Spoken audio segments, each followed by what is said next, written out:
ताजमहल देखने आए पर्यटक का शव बुधवार रात होटल के कमरे में फंदे पर लटका मिला।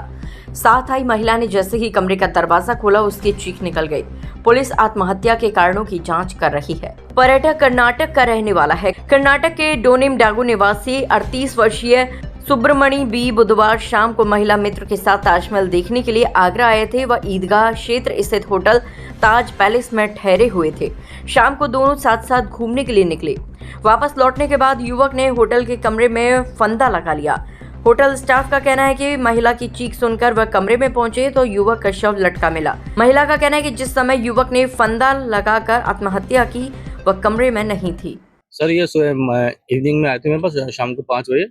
एंट्री होने के बाद फिर ये रेस्ट वेस्ट उन्होंने किया। फिर अभी लौटे हैं लेडीज लेट पुल के अंदर आई हैं और हमको बताया कि उन्होंने फांसी वासी लगाई है। आगे रहने वाली है। ये है कर्नाटक। आपने पुलिस को सूचना दी थी? जी 112 फोन लगाया बस। पुलिस आ गई? जी।